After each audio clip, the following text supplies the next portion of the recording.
Warning, this video is an hour-long rant and contains gratuitous amount of criticism towards a game that many didn't like. Long time no see, internet. It's me, Marionik90, continuing with the format established on my last Let's Talk video. Now I've came up with new kind of fun, kinda late to the party topic that involves one of my favorite franchises ever. Sonic the Hedgehog! So, what about Sonic? Well, you read the title. Sonic Forces fucking sucks. Let's talk about that.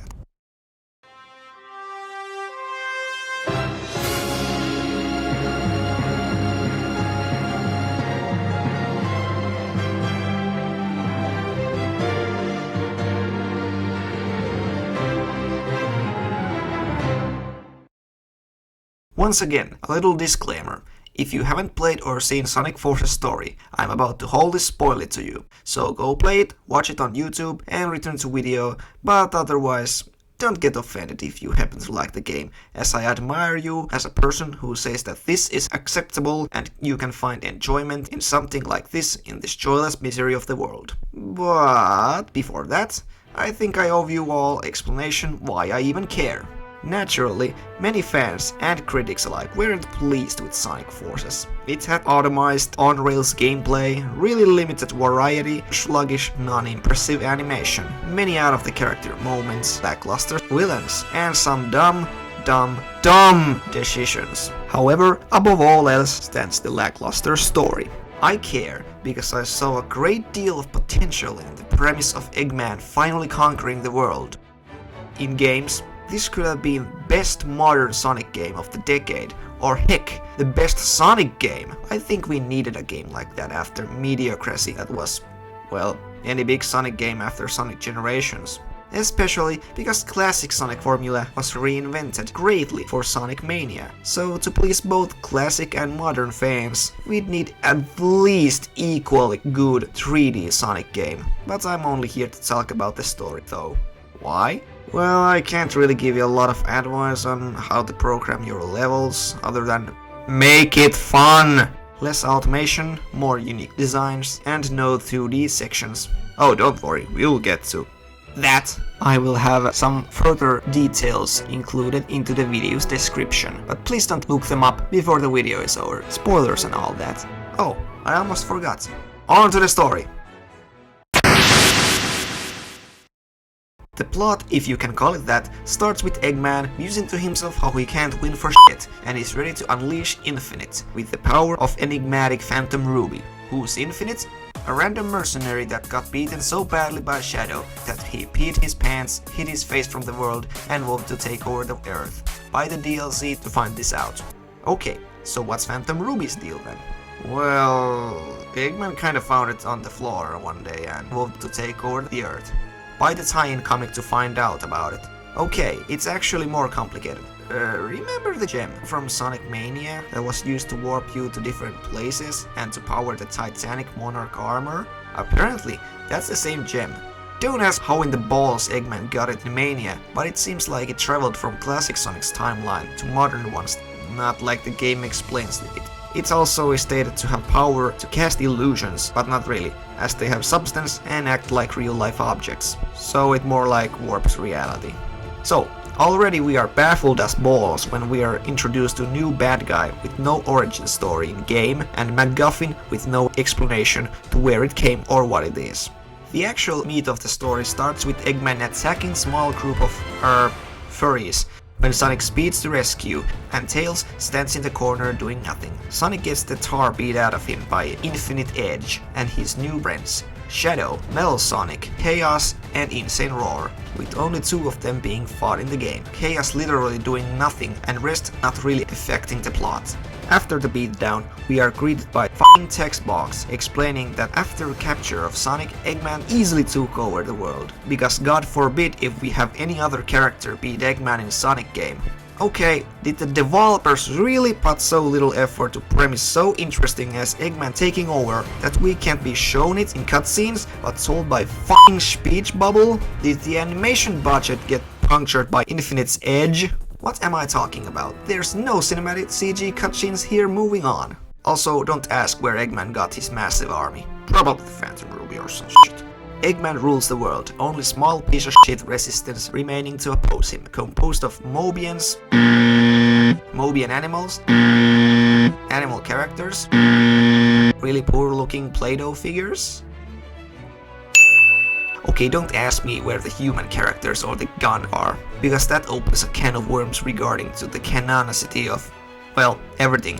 And frankly, the fuckery that was Super Mario Odyssey's lore, I don't want to get into any more of contradictionary shit. The Resistance is led by Knuckles of all people. Also, Silver's here, for some reason.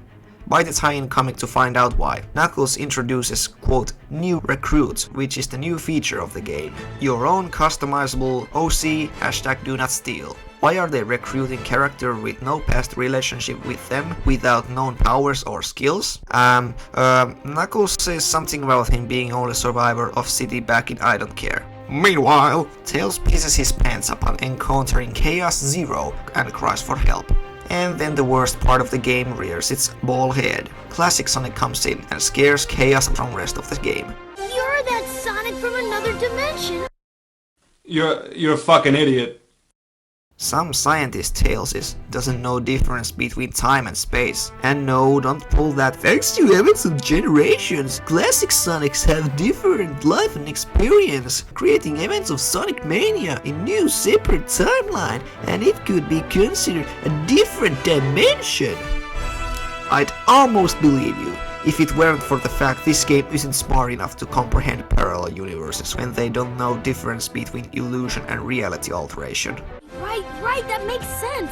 Shut up, it doesn't. Also, I'd like to note how pointless it was to introduce Classic Sonic to this game. He never does anything relevant, his levels suck, and his music was butchered. Why couldn't he just stay in Mania when things were working so well over there? There's no reason for him to be here, as OC Do Not Steal is supposed to take over Sonic's role as a main hero, so why is this guy here for? Also, game does a poor job at explaining why he is here. It's got something to do with Phantom MacGuffin, it's not elaborated upon. Also, I'd like to mention how he still doesn't talk.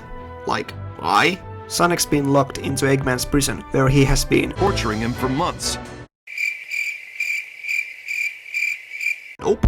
Not seeing any of that happening. Zavok's Phantom comes to haunt him, only so that we can have a miserable boss fight after Sonic escapes. And then Sonic's up and quipping in no time, like being in prison didn't affect him at all. Sonic's reunited with his friends. We never actually see the reunion, we hear about it in these painful pre-level dialogues. Afterwards, team sets out to clear more Eggman-occupied areas, and they eventually run into Link! Just before Silver is about to beat the shit out of our lackluster villain, Sonic arrives and roasts him. You reek of fear. Glad to see I left an impression. That's not fear. I ran all the way over here. And you haven't left an impression. I don't know anything about you, not even your name. Also, the guy dropped a prototype Phantom MacGuffin thanks to Silver, which means Silver's the unsung hero that saved everyone. Instead of killing Sonic, Link runs away like a pussy right when he had him on the ropes. OC Do Not Steal later acquires the prototype Phantom MacGuffin. Meanwhile, Tails and Classic Sonic are road tripping around the Green Hill Zone, which looks as cheerful as ever. They kick around Eggman to show how he's less threatening than ever as a ruler of the world, and they learn of Eggman's plan to kill everything in 3 days. Also, there's weird bit where Link says Sonic's been beating Eggman for decades? What? Maybe in real world time, but also they let Eggman get away. Nice. After that, there's some cringe. It's been generations since I seen you. You okay? And Sonic hears of Shadow attacking a city. Upon finding him, epic boss fight ensues. Or just punch it and end it. The real Shadow appears explaining the Shadow scene with Eggman was fake. Quick question, why only create copies of these 4 guys if Eggman later has army full of them? Why not have army of Sonics or Infinites or something if they keep their original strengths? Also, where has Shadow been during all of this? Buy the DLC to find out.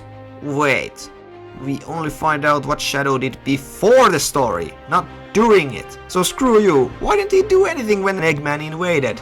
What the fuck? After more pointless stuff, OC Do Not Steal confronts again in the Eggman's undermanned headquarters, Metropolis. No, not that one. Not that one either. 80% of resistance is already wiped out according to random dialogue bits, so OC decides to fight alone, revealing that Phantom MacGuffin prototype can null the abilities of the real one, and leaves, sparing the OC. Again, quick question, why did the OC carry the Proto Ruby with him if he only now realized it was useful? Realizing that they need to take out Phantom MacGuffin, Tails and Classic Sonic head to Chemical Plant Zone to hack into Eggman's computer system, and they find out that the gem's actually powered by the Death Egg. After blowing up Metal Sonic Rehash, they blow up the Death Star, the egg, and Eggman makes hasty retreat to Metropolis, so the story's starting to circle around even more. Throw Sonic and OC into one of the cooler concepts that were fucked over by the game, null space. A closed-off space where absolutely nothing exists. Seems to be full of something, not nothing. Eggman, the genius he is, flat out tells Tails that he had a secondary power source for Phantom MacGuffin under Metropolis. Didn't Sonic Adventure 2 do this scene other way around? Sonic and OC break out of null space in 30 seconds flat, making us all wonder if the last couple hours have been filler. And instead of just cutting to the chase and beating the yolks out of Eggman, they allow him to leave.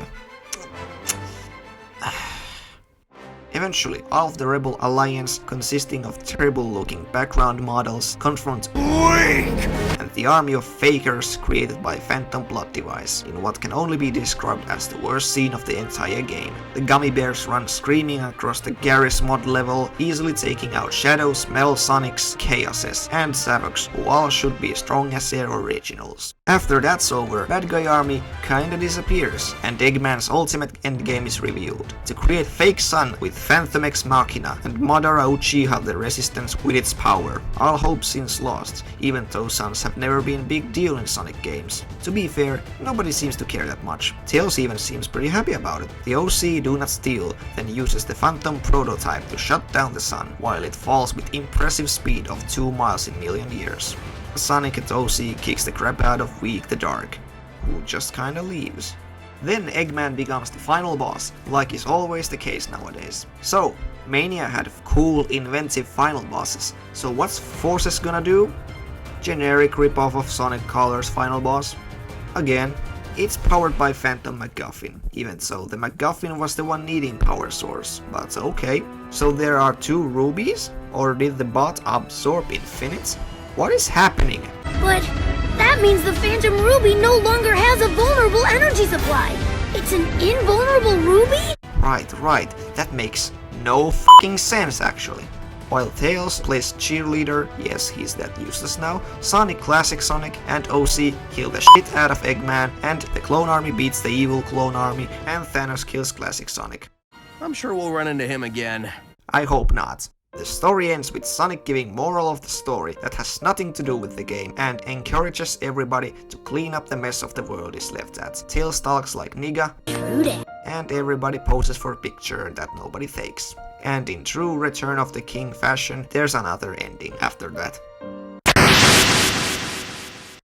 It sucks. It really does. The story just turns Sonic Forces into a farce. The premise of Resistance fighting against Eggman Empire that's taken over goes pretty much wasted here. There's no sense of dread or despair over the state of the world. Most of it seems pretty fine looking at places like Green Hill Zone, which has some sand on top of it. The Resistance just keeps winning despite 80% of them getting off-paneled. The villains are such non-threat, especially our oh so dark and mysterious new antagonist.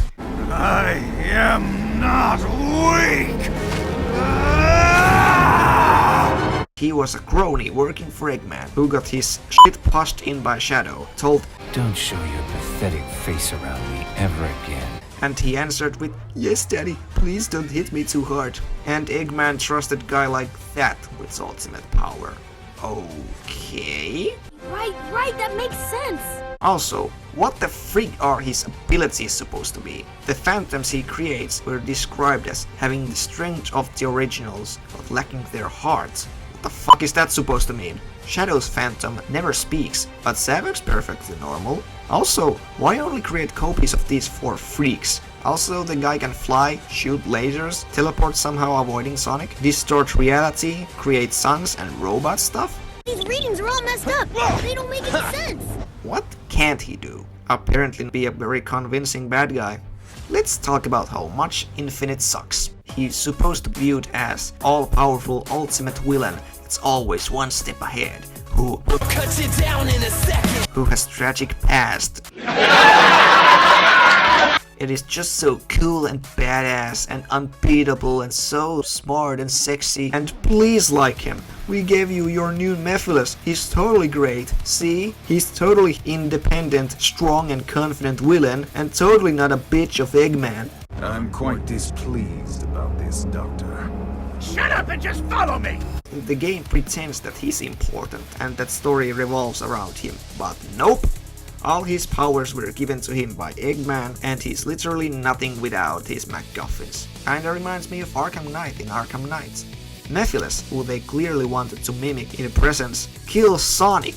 He pretty much wins before everything's reset at the end. So fuck Infinite, cool drawing, but poor imitation of what's actually cool.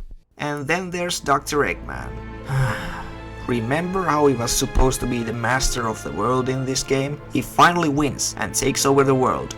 Not a lot of change to the guy. Still, he's the same bumbling, foolish nincompoop of an egghead. He gets humiliated in every turn, only uses previously failed bots to fail again. His endgame is laughably uninspiring as well as pointless, and he gets beaten back all the time. At least before Eggman could be seen as a threat. He had so much egg-shaped balls when he held the Earth hostage by blowing up the moon, or threatening to nuke city with Water God, or actual nuke, just to build his own lame theme park.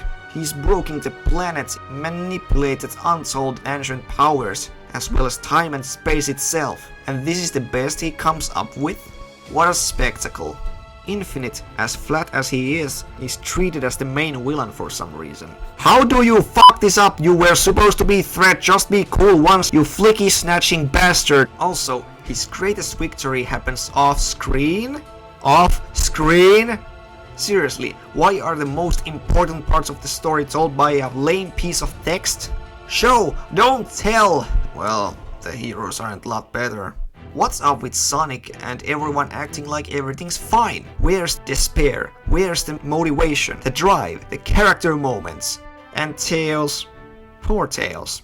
What a disrespect to character, whose theme song literally says "believe in myself." The avatar creation, in all honesty, pretty nice idea, both in gameplay and in story. Introducing a rookie into the now ruined world of Sonic and have a personal connection to the new enigmatic villain. Those are some good ideas. Too bad it was reduced to everyone immediately trusting him, his most important contribution being finding dropped MacGuffin by a chance, and connection between him and Infinite being, "Oh, you weren't killed by me back then? Good stuff. Let me spare you again." Also, no one, I mean no one, is affected by the story. Everybody just kinda goes home at the end. Rebuild, broken world? Nah, racing next. Thanks for fucking nothing. And the fucking classic Sonic! So there, that's all I really have to say. Unoriginal lame nonsense that utilizes nothing and no one to its full potential, when it could have been the Sonic story of ages. So, what would I change about this mess to fix it all? Obviously these are just my opinions, and things I'd like to see happen. You all have your own opinions and ideas, so please include them at the end of the video. Now, let's get going. So let's start to rebuild this broken mess of a story by implementing a few key fixes first. 1. The story needs to matter. Eggman wins and takes over the world with a scale and story so grand and epic, it needs to have ramifications, a finality to it if you will. 2. Edginess factor.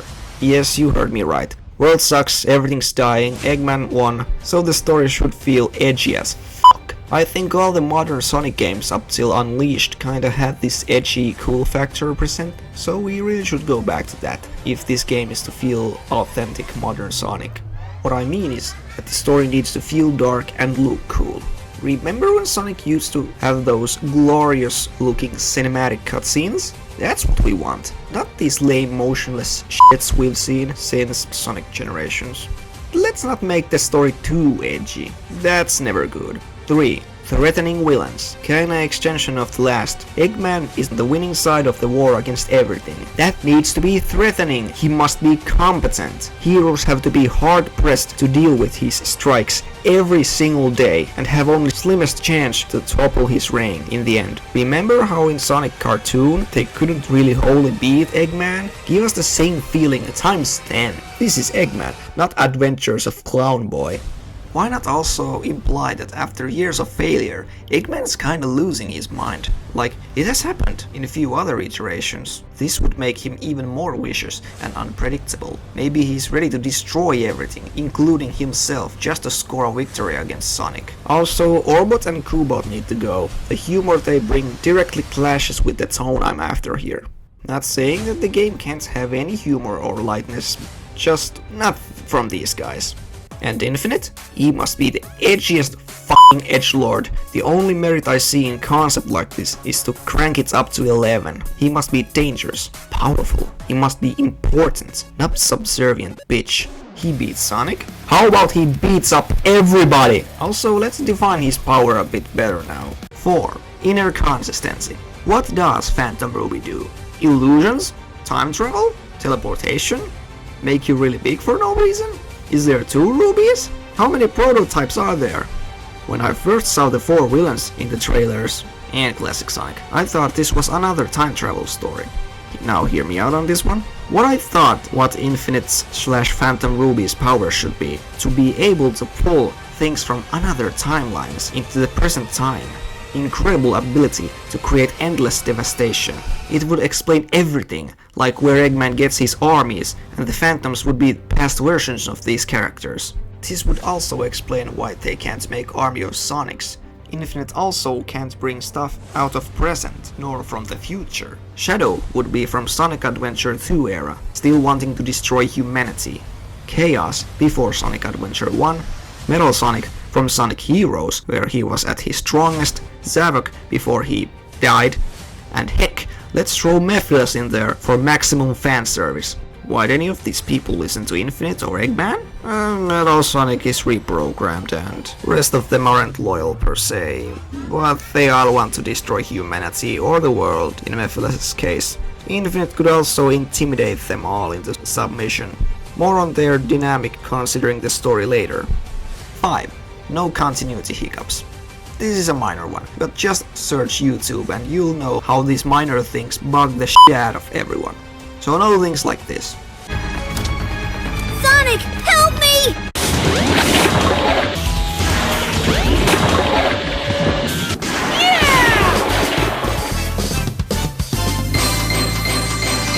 He has beaten you for decades, decades, decades, decades. This place is a wreck. Thanks, Eggman. My favorite spots is all ruined. Is it me? Or is that place we were just in awfully familiar? Not to me.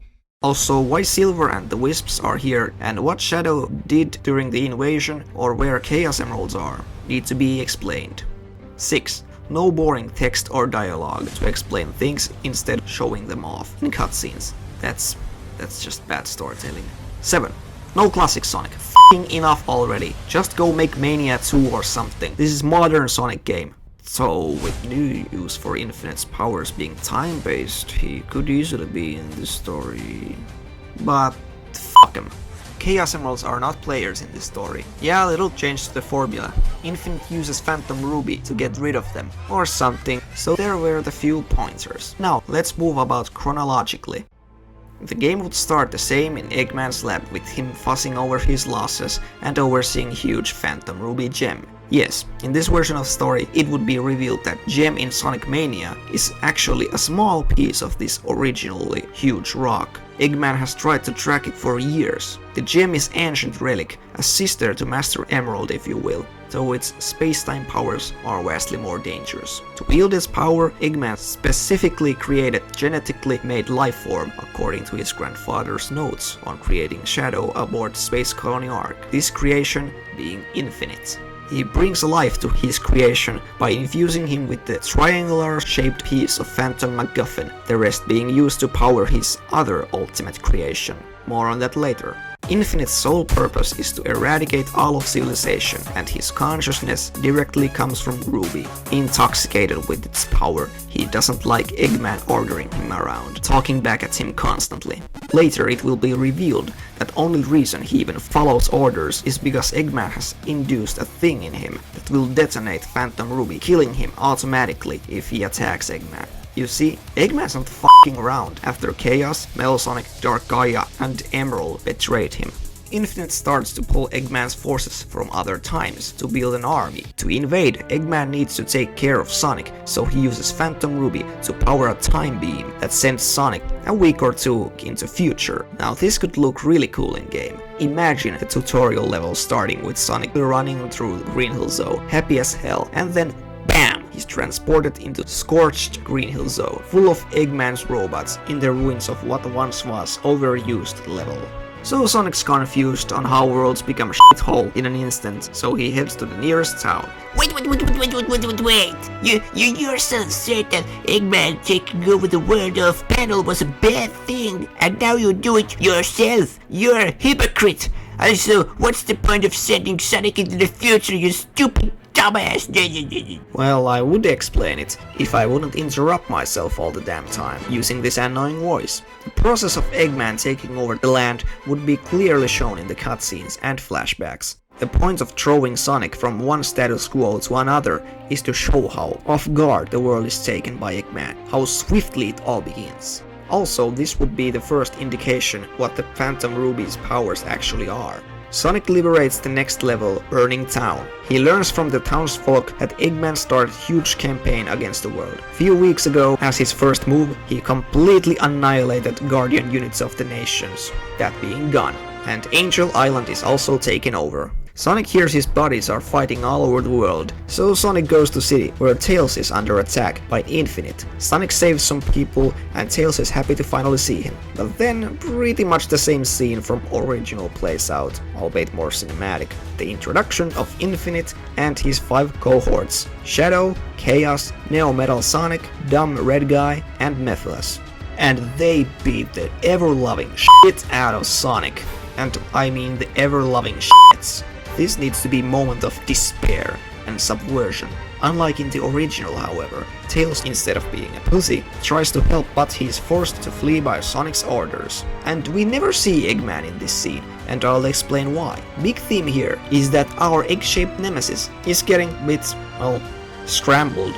So we never actually meet him till his breaking point. If we never encounter Eggman, and only see him as shadowy silhouette in a monitor or hear his voice through speakers when he interacts with the rest of the cast, we paint much more sinister and unapproachable picture of a villain who is constantly looming over our heroes, but completely out of their reach. So, few levels in and we've lost our main character.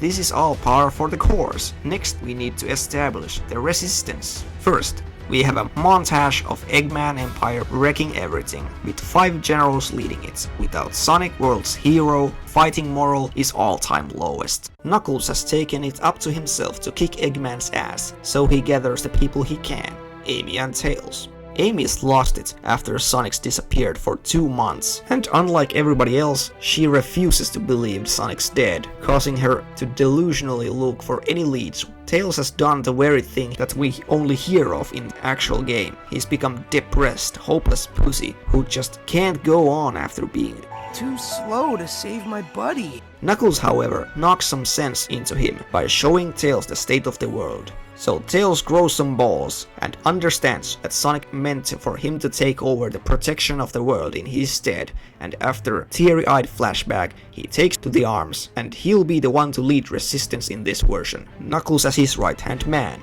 While I believe Knuckles is no tactical slouch and far more intelligent than his borderline mentally handicapped counterpart in Boom, I still feel like this position should belong to Tails, mechanical and tactical genius, who has lots of experience advising his teammates, as well as it being great for character growth. At this point, there could be flying battles against giant Death Egg robots by using Tornado Mark III, as after all, there must be some levels in between this onslaught of character-focused cutscenes and Resistance creating new hero, so I thought I might as well put something cool in here. This battle will be the first ever victory against Eggman's forces, after which Tails gives a rallying speech to people to rise up and resist Eggman. I'd say that'd be a neat origin for the Resistance. Oh yeah, the player created OC. He's created by our heroes in this version of the game. Let me explain how and why. When Sonic attacked Infinite while he was getting himself ragdolled by baddies, he managed to chip away a small, minuscule piece of Phantom Ruby which was picked up by Tails. Using equipment won from Eggman in the latest fight, they analyze it, discovering its power, and Tails comes up with a plan. Infinite was created to utilize the ruby and thus is so strong. They can use this small sliver of a ruby to create their own Infinite to gain a powerful ally to utilize same kind of abilities. This hero would become the new champion of hope in Sonic's absence and pave the way for Resistance's victory. Tails works long and hard in replicating Eggman's experiments and uses Phantom Ruby shard to Frankenstein it to life. Amy and Knuckles of course showing their suggestions to how the new hero should look, and this organically leads to the character customizing your very own OC. Okay, yeah, this might seem to come out of left field. I mean, good guys uppity up just create a new hero for their cause. Well, this is more for storytelling purposes. The OC is to represent light to Infinite's darkness, showing that power isn't necessarily a bad thing, but it can be used harmfully. They both wield the very same power, but other views himself above everybody by virtue of having power to do anything he pleases, while other one chooses to be in service of the common folk and responsible of stopping the one who would misuse that power. Both have different circumstances to their birth though. Infinite is born to hateful, cold, unfeeling society of machines, while OC is born into friendly, caring environment. This doesn't change the fact both still choose to be the way they are. Infinite doesn't need to hate humanity. OC doesn't need to risk his life for others. Only forced thing is Infinite's need to obey Eggman, the destruction thing he chooses on his own.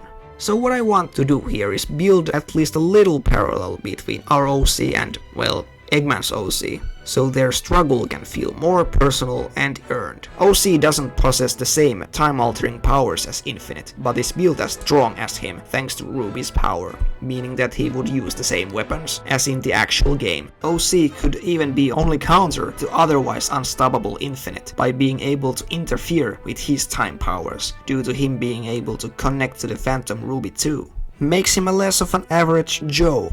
So OC is integrated into the gang. Knuckles originally doesn't warm up to him due to him coming from Phantom Ruby, and Amy is too busy with their own feelings. The Resistance headquarters will function as our lobby, and I'd like to make it customizable. Maybe you could have recruitment mechanics from Metal Gear Phantom Pain, so the base gets bigger and you're able to build better gear and stuff to hang on your wall the more people you recruit, maybe based on your rank on the levels or something, I don't know. Through the course of the whole game, various characters make friends with our OC, which leads to the next thing, recruiting key members for the Resistance. Next third of the game, we spent playing as OC, going through different levels, recruiting rest of the Sonic characters, who are all scattered and hiding across the world.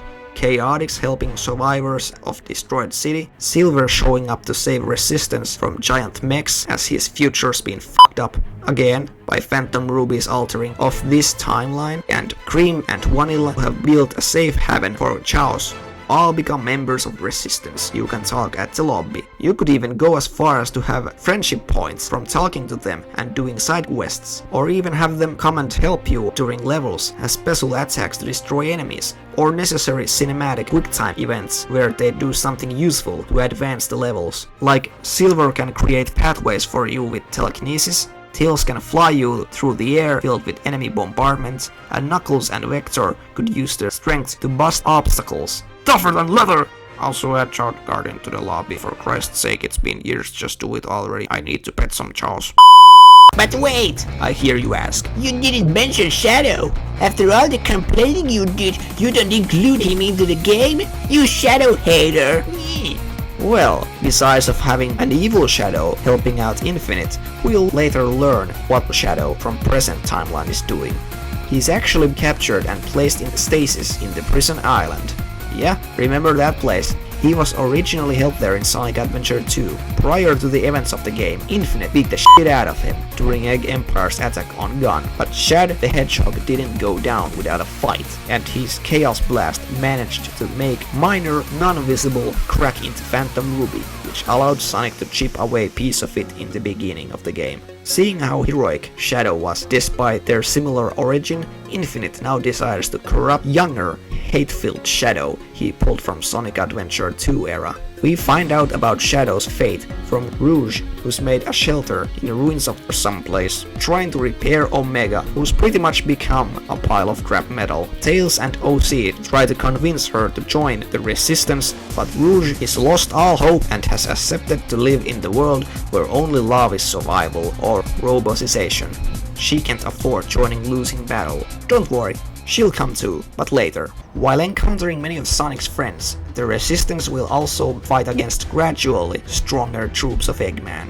This is where we could get more into what the villains are doing. Eggman gets mentally wrecked by slightest hint of failure, and Orbot and Kubot laugh at his expense. Two ways I see this ending. Eggman turns them into scrap cubes to show us he doesn't take a shit, or better yet, they are weaponized and become huge monstrous mechs akin to Death Egg robots that you have to fight and defeat. This is better option, as it would make our heroes aware that Eggman's not all there.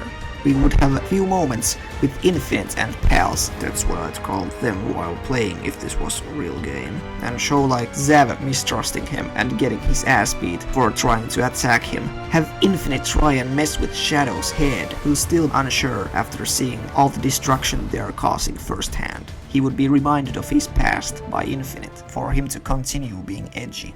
Mephiles, calculating swine that he is mostly lurking in shadows, observing the situation. His power to travel through time got wrested from him after Infinite pulled him from now gone timeline of Sonic 2006, so he can't go back in time and prevent Infinite's creation or things like that. He desires to steal Infinite's power, because if someone's gonna destroy the world, it'll be him. This is the point in the game. MOC would fight and defeat Chaos Zero in a boss fight reminiscent of Sonic Adventure 1, and then the fight's second phase would have perfect chaos fused into one of Eggman's war machines, creating Mecha Chaos. This would showcase OC's power as he manages to defeat one of the classic Sonic villains, and from now on, Eggman would also see him as a threat. But chaos can become perfect chaos. His perfectness comes from emeralds. You said they were taken away by Infinite. It's not too big of a deal how he becomes that. I'm sure we can explain it easily. Maybe the robot has artificial chaos energy engine, or Infinite comes to mock OC and feeds Chaos some delicious Phantom Ruby energies to dispose of his hated counterpart, whom he views is too beneath him. Eggman implies a huge endgame that will destroy all obstacles from his path, and Amy, who went on her own and got into trouble, has found valuable information concerning whereabouts of Sonic, that being maximum security prison where he has been for months, and probably tortured too. It's not like that's important, but now that you have put that on the table game, I wouldn't mind seeing Sonic in chains. So we cut to Eggman's max security Sonic trap. Sonic, instead of chilling For months. he's tirelessly tried to escape. Too bad this place is built to keep him in. It's his kryptonite. The cell is already escape-proof, but when Sonic busts out of that, there's a labyrinth that rearranges itself, so Sonic always ends up back in his cell. Also, the place is full of traps, and Sonic's been given only enough food and stuff to keep him barely alive, so he's exactly not at full strength. They also constantly play Egg Newsfeed to keep Sonic up to date on the hopeless state of the world to break his spirit. You might think Sonic's your typical anime protagonist, that only thinks with his fists and relies on his smarter teammates to handle actual thinking. Aside from that being far from the truth, we're gonna show Sonic's cunning as prison warder Zavok watches him through the monitors. Yeah, Zavok doesn't really have any useful skills for the front lines, so he's stuck guarding this place. Too bad Sonic's not so easily broken. Sonic busts out of his cell with epic escape plan he has been cooking up for past months. I don't have any specifics for this plan. The point is that he gets out of his cell, maybe he spins rapidly and all the dust he waited to gather into cell with smoke screen. Maybe he had grabbed something during previous escape attempt and picks his handcuffs and locks with it. Maybe he finally learns the trick to vibrating so fast that he faces through solid objects like the Flash does. Either way, he gets out, and due to memorizing how the maze's walls work, he's figured the way out. Still, there's entire facility to get through, entire level fighting his way out, ending with Zavok boss fight. That's not f***ing garbage. Sonic defeats him for good. There could also be additional segments. Maybe Mephiles is called to stop Sonic and he darkens the level in Generations style rival battle, or have some classic Eggman machines as hazards. Just be as metal as possible. Sonic is successful, but only in paper, as he is stopped at the exit. The prison is underwater, his greatest weakness being his inability to swim. Just when things seem fucked, Resistance comes to rescue, blowing away Eggman's underwater forces with submarines tails created for this instance. OC rescues ragged Sonic, who collapses from exhaustion. Next we are greeted with tearful reunion with Sonic waking up in Resistance Infirmary, all his friends besides him. Sonic still whippy and enthusiastic as ever, though more serious and less happy. He wants to get back to the action as soon as he can, but Tails and Amy make him rest. The heart and soul of rebellion is back. But we can't just yet play as Sonic, who's still recovering, so next couple of levels or so, OC will still fill the role of the main character. At this point, you could have boss with Neo Metal Sonic, and or interaction with Infinite, and by extension, boss fight with him, as both have to happen at some point. Infinite would recognize OC as similar to him, beckoning him to join the dark side, fail, and reveal Eggman's having big plans for them. Alternatively, Infinite could appear later when Sonic's back in action and he fights off and defeats all of Sonic's friends simultaneously before Sonic even gets there, making him feel guilty and in need of accepting that he can't and couldn't save everyone, and he shouldn't blame himself for not being fast enough. This could be his big thing to learn from. This would also serve as the point of the story, where heroes realize they need to figure out a way to shut down the Phantom Ruby's power. Maybe they learn about the existence of the bigger one, powering Eggman's secret weapon. This could also be where OC's ability to disrupt the Ruby's power is discovered, not unlike what happened in the actual game. Also, either Sonic or OC should have run in with Sonic Adventure 2's Shadow at this point. Come on man, Shadow, you're supposed to be good, don't keep killing everyone. Shut up. I might learn something about self-sacrifice, value of life, and respect for others' wishes, despite my hatred for humanity, but that day is not today. Things are just gonna get wilder from here on out. And now I might be testing how much game audience can accept when I introduce these next few things. The Resistance has scored a myriad of victories against Eggman. Before the final attack on Eggman's base, there's still one goal to be reached: taking back the Angel Island, which has been turned into floating fortress of terror, where Master Emerald is used to power endless lines of robots. For this invasion, good guys have been building their own ship that could either reference Blue Typhoon from Sonic X or Sky Patrol from Archie's comics, but the point is, Resistance has been building this for a long time as a countermeasure against Egg Fleet. Level or so goes retrieving power source from one of Eggman's facilities, where they encounter none other than Rouge the Bat. In actuality, Rouge hasn't been hoboing all this time like we thought, but has been helping the Resistance from the shadows. She never believed in the victory, but just couldn't stand there doing nothing when others fought Eggman. she has found out where present Shadow is being held, the prison island. So they attack the island with their newly christened flying ship. Alternatively, this level could be where Sonic Adventure 2 Shadow is fought, reminiscent of the boss fight atop the arc. Present Shadow is rescued, but he's weakened from long hibernation, and to bust out of the island, Omega arrives to destroy some robots. This time it would be explained that either Rouge managed to repair him with all the gathered scrap parts, or that Tails did it while Sonic, OC and Rouge were on the island. After the successful rescue, Angel Island is the next target. This battle will be one of the more epic and final ones, starting off with massive flying fortress boss fight similar to those shoot-up sections from Azura's Wrath, or, you know, Sonic Adventure 1. They break through Angel Island's defenses, Knuckles on tow, and we get our second banter between Infinite and OC. This would be the point where the null space portion of the game would take place, as Infinite wants to get rid of his good mirror image and hopes of the Resistance at the same time. In this version, null space would be Infinite's space between the 2 points in time, which he utilizes to reach to other time spaces and summon the things he needs.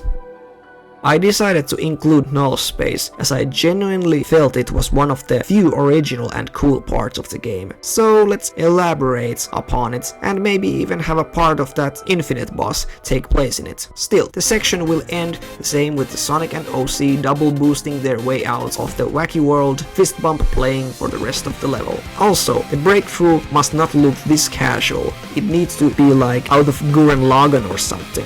Our two heroes barely drive off Infinite and Knuckles liberates the Master Emerald. Eggman's rocket engines still keep the island afloat, so the good guys can use the Master Emerald to power up their own ship or soon to be built armada maybe? Anyways, they have it and they'll be ready for final battle.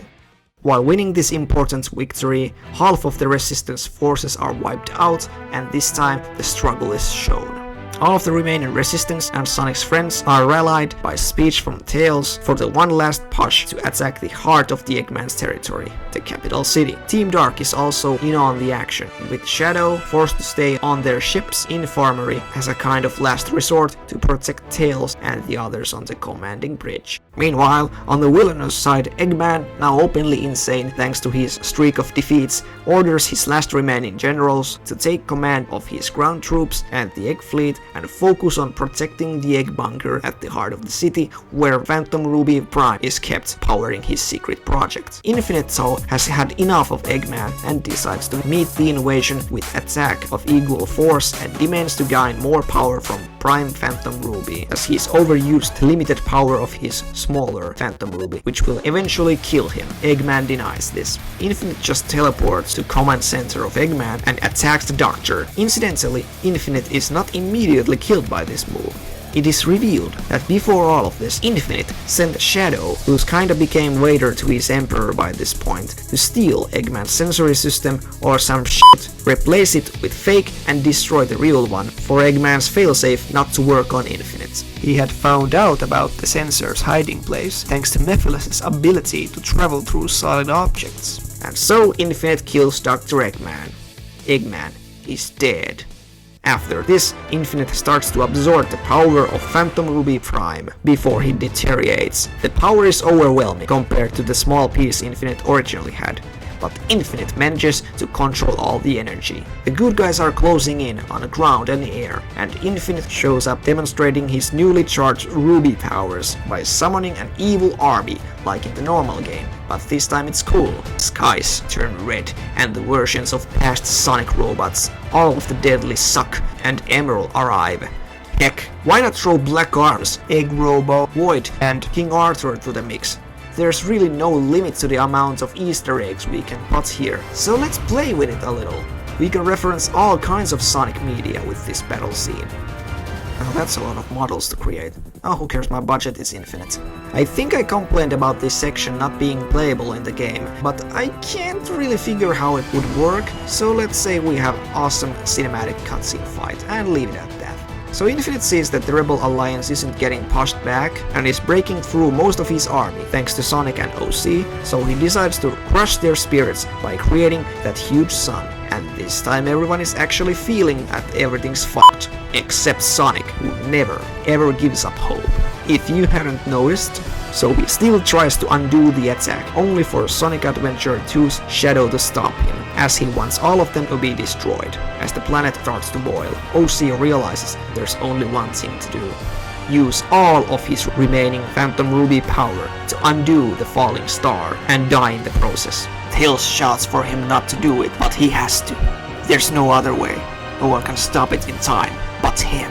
But as he is sending it back to its own time, with his powers, Infinite tries to stop him, putting all of his power into the star, both struggling for dominance. In the end, OC makes Infinite overload himself by using too much of his Prime Ruby powers, meaning that he wins the match. Both fall to the ground, Sonic catching dying OC, while Infinite struggles to get to his feet, fucked by his power overload. The light in OC's ruby starts to fade, all of the resistance and remaining Eggman army stopping for a moment, as does Sonic Adventure 2's Shadow, who is reminded of something. But then, suddenly, Infinite gets blasted by purple beam from Egg Bunker's eyes that starts to absorb his very being. Dr. Ivo Robotnik, aka Eggman, is not dead. The one Infinite killed was robotic duplicates Eggman had planted to make his followers believe it to be real him, all this time just in case Infinite would get rid of his failsafe. Infinite curses the world that Eggman is going to create and rants about how he was programmed from birth to live out his life of hatred, only to end up a spare battery for Eggman. He refuses to deteriorate into nothing when he has the world to destroy. Sonic punctures a hole into Infinite's quickly deflating balloon by stating that he had a choice. He could have walked away from his life right when the failsafe was lifted from him. He still wanted to destroy everything, very thing he blamed Eggman for programming into him, when there were no point in hating everyone anymore. Only one he has to blame is Eggman. He could have gone against its programming. He and the OC are alike, and that's what Infinite tried to deny all this time. Yeah, quite cheesy, quite anime-ish, but hopefully emotional punch that this game needed. Infinite now realizes this, and charges his Phantom Ruby fragment with small, minuscule portion of his powers, and tosses it to OC, shouting, "Prove that the path you walked was worth walking for. Prove that you were better than me. Prove that I finally made a decision." And he's gone, completely absorbed into core of Egg Bunker. OC is resuscitated for a final boss fight by wearing Infinite's ruby. Egg Bunker rises from the ground, revealed to be Death Egg. It floats into the space, piloted by Eggman, who uses the Prime Phantom Ruby energy that he stole back from Infinite to turn all in his timeline into possible timeline that would match his dream of robotized world of nothing but Eggman Land. This is how powerful full Phantom Ruby is. He is gonna change the reality itself by bringing in another timeline to overwrite this one. Heroes, led by Sonic and OC, board their airship, and Sonic Adventure 2 Shadow has bits of an heart-to-heart with his present-day counterpart. We are in for another heavy-handed moral message. Sonic Adventure 2 Shadow is like, "I still hate humanity. Them getting robotized is probably as good as it gets, so why should I help you?" And present Shadow is like, "If I were you, I would pretty adamantly protect this planet that Dr. Gerald entrusted to me and Mario pled me to save. Yeah, but they still died, and humanity needs to pay. Pay with their lives. None of that matters. Huh? I've turned my back on my past. No longer will it define me. That shadow that everyone is memeing about, I buried him in the end of my game. But then what am I supposed to believe in if not on vengeance or promises I made? You need to figure it out for yourself. You're only one who knows who you are." Deep. So, Death Egg, bigger and badder than ever, begins a countdown to unleash the Phantom Ruby wave, and Resistance's ship closes in. It's though revealed that Death Egg is actually a giant-ass Death Egg robot with feet and hands to do battle with Resistance's ship. Top of it all, the Space Colony Arc becomes the head of this Gundam Egg of awesomeness. After another shoot-up boss, Eggman's so mad that he aims the Arc's cannon, also powered by Phantom Ruby, to blow up the Resistance, which will also destroy the Earth. But this is the part we've been foreshadowing. Shadow from Sonic Adventure 2 flies up top of Eggman's ship into the way of the laser, drops his inhibitor rings and uses all of his might into Chaos Blast, blasting through the laser, destroying the cannon, and sacrificing himself in the process. And let's ape Sonic Adventure 2's ending by having Shadow's last words be, "This is what you wanted, right? This was my choice," as he is vaporized. And present day Shadow looking at this from the bridge, saying, "Sayonara, Shadow the Hedgehog." This naturally shocks everyone, but also allows them to keep on fighting. Next portion of the boss battle, Sonic and OC board the Death Egg while the aerial battle continues. The heroes bust through the place's defenses until they arrive into a huge room housing the Phantom Ruby core, which gets surrounded by mech suits piloted by Eggman. This will be the first time we see the good doctor, who is hooked up in machines, drooling, popping them veins, and screaming bloody murder on about how he hates that hedgehog and how he is ready to destroy everything just to screw over Sonic. Our heroes are shocked by this, and Sonic tries to appeal to Doctor's former personality. He never wanted to destroy the world, just rule it, have machines run everything, get his own team fart and some good laughs. But Eggman's gone too far and cannot be reasoned with. If he can't have his dream, he'll make sure that no one else can live theirs. This is the last phase of the final boss. Death Egg Robo within Death Egg's core, powered by Prime Phantom Ruby, able to pull parts of past Eggman final bosses to execute his attacks and shoot null space lasers. Sonic damages the bot's exterior parts to allow OC to attack the Ruby core, but soon Eggman gains enough grains to start absorbing the power of OC into the Prime Ruby. But then it stops, and Infinite's ghostly mirage appears inside of the Ruby, because Eggman absorbed his ego, his very soul into the Ruby, one that he didn't count for, one that he cannot suppress. Infinite was able to piece his individuality back together and take control of the Ruby, thanks to OC weakening it. And he starts to fragment the gem from within in order to screw over Eggman for not giving him a choice in life. No, Sonic's right, he could have turned away from this life if he truly wanted to, but he didn't. What a pitiful life he lived. As Eggman's robot starts to collapse, Infinite asks, "I wonder if it hadn't been for the Eggman Empire, would I have turned out like you?" Expressing envy towards our heroes and the life they lived, he destroys the Ruby along with himself and Eggman's plans to remake or destroy the world. Now that the mech is breaking apart, Sonic and OC finish Eggman with a double boost and run away as explosions fill the interior of Death Egg. They bust out of the damn thing into the void of space. They are saved from the explosion by Resistance's ship, and everybody boosts out of the blast zone, whilst Eggman's space armada is incinerated by the blast. Around the world, Egg Army, derived from Phantom Ruby's time-hopping, disappears, rendering all but a tiny portion of leaderless robots wandering on about. The Resistance returns to the land in disbelief that the long war is finally over. After a moment of hoorays, silence sets because the cost has been great. Sonic is asked if Eggman is dead thanks to explosion. He is not sure. They'll probably meet again.